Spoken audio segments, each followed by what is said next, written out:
FAQ in the same way, right? Part 1 Aftermath Support Report 2021.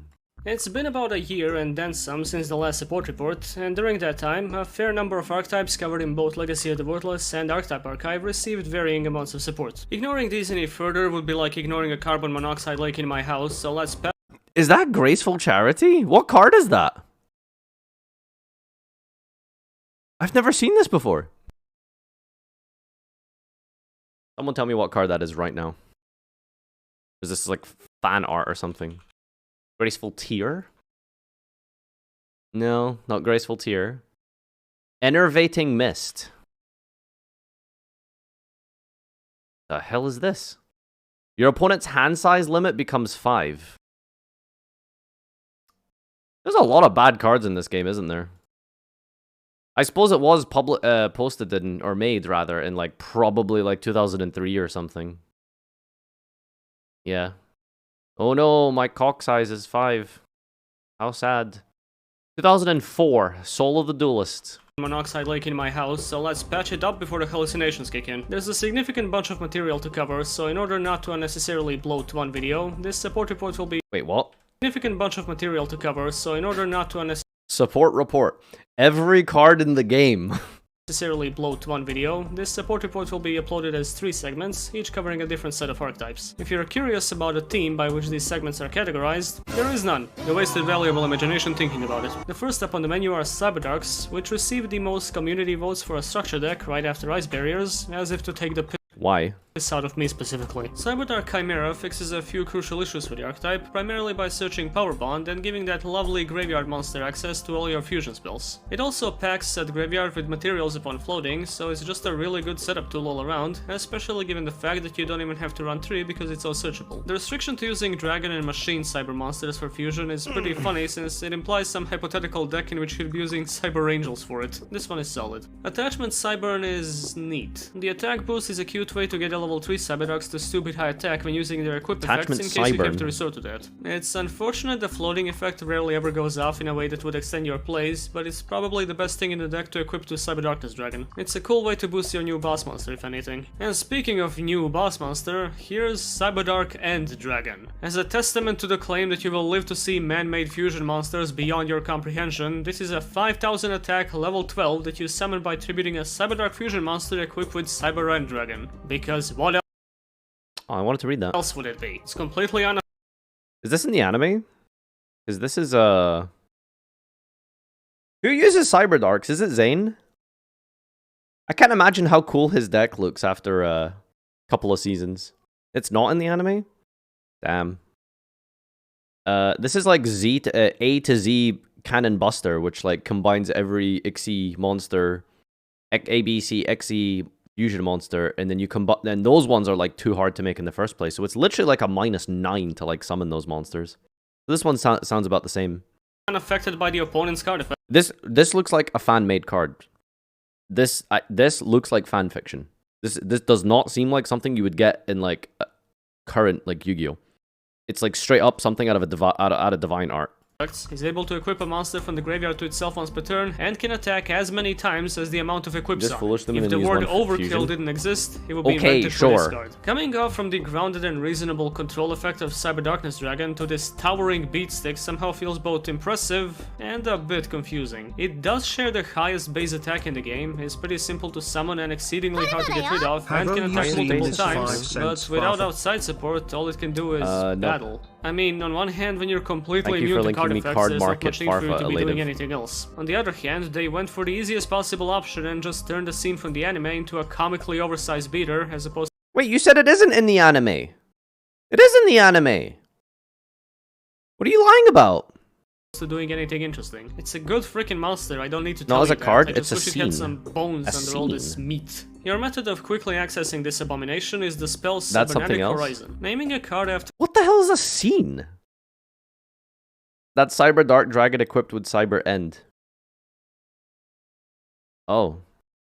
set is always a fun bit, except they couldn't even commit to it with this one because it's always treated as a CYBERDARK card. You could have just called it CYBERDARK Horizon, people would have gotten the reference and there would be no need for this stupid disclaimer. Anyway, this one's interesting because it gives the deck a bit more synergy with the original CyberDragon lineup, mainly due to requiring a dump of 2 different attributes and searching any dragon or machine cyber monster. Given that this deck likes running CyberDragon Core and attachment CYBERN, this is a pretty simple condition to fulfill, and it gives you incentive to run the OG CyberDragon with all its associated fusions. It's also the most reliable way to pitch CYBERN from the extra deck to the graveyard, to the point where the artwork specifically tells you how to use the card. In addition to that, it's heavily searchable, so we have another solid setup Put option. it in the grave, the continuous spell then banish it, which is what I expected Forehead Inferno was gonna be. You get a simple search and an extra normal summon, and some vaguely useless graveyard snatching effect you'll immediately forget exists. You really don't need anything else, and as a play extender, it's probably one of the best cards in the deck and a part of most of your combos. This one's definitely a 3-off. Cyber Eternal is a monster reborn for your fusions that ignores the summoning conditions and it comes with some extra protection. It's not a bad choice to run in case your 5k beater somehow ignoring keeps getting its ran summoning over, conditions. but it's not necessary either. If you're excited about dumping a CyberEnd with Horizon and then bringing it back and you with can this, protect it I by implore banishing you it. to spend an afternoon reading through some rulings because the words problem-solving card text don't actually mean anything. The final card in the CyberDark support lineup is CyberDark Invasion. This pretty much completes any function that was missing from CyberDark Dragon, as it can either boost its attack even higher or disrupt the opponent's plays. There is no negation present here, but quick spot removal is never a bad thing, and the condition does enable you to trigger attachment CYBERN's effect. It's a decent one-off. The CyberDark support reminds me of what Mechlords got last year, although executed a bit better. Taking an old archetype with a weird playstyle and potential for fun gimmicks, and then streamlining it into a boss monster turbo deck is not a trend I'm a fan of. True, it's better than Fusion Destiny. To summon a big mechanical clusterfuck was always kind of the main point of CyberDarks. All things considered, it's cool that their way of doing that is still so unconventional, and now they have some more options depending on what the situation calls for. I'm not sure where else the deck would go if they were to receive another wave of support, because once your design philosophy reaches a level 12 tower monster, the GX era playstyle has been bled dry and all you're left with is a monument to the sins of man. It's cool, I guess. As an unfortunately CyberDark adjacent piece of support, we quickly have to cover fucking Dragonroid. Once per turn, while it's in the graveyard, you can pretend it's a dragon type. And that's where the anime effect ends, because this thing's sole reason for existence was to be used by a Roid player that had CyberDarks imposed onto him, since under no other circumstances on God's green earth would someone mash up these two decks together. Really makes you wonder about the card design process in the anime universe. Also, you can discard it to either search a non-wind Roid monster, or prevent the summoning of your fusion monsters from being negated or responded to. This card was almost The inclusion playable. of this effect just makes me wonder why bother printing Dragonroid in the first place instead of just making a whole new Roid monster, because nobody is going to use this in CyberDarks other than Cyrus roleplayers. And I refuse to believe that's a large target audience. Hell, even if you're that desperate to equip non-dragon dragons from the graveyard, they generously print a Declaration of Rebirth in the same pack, as if to divert attention away from Dragon. There is no way that is the monster, TCG artwork. Declaration of Rebirth. There is no world in where this is the actual TCG artwork. Oh, it doesn't exist in TCG. Well, that makes sense. Wait, I'm so confused. There's no English. It's Italian only.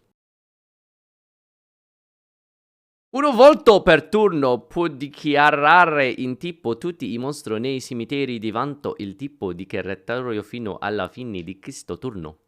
In Brothers of a Legend? What? Declare one type. All monsters in the graves become the declared type until the end of this turn. Why turn? That makes it more broken, actually. When was this printed? It's hello? 2021? Animation Chronicle.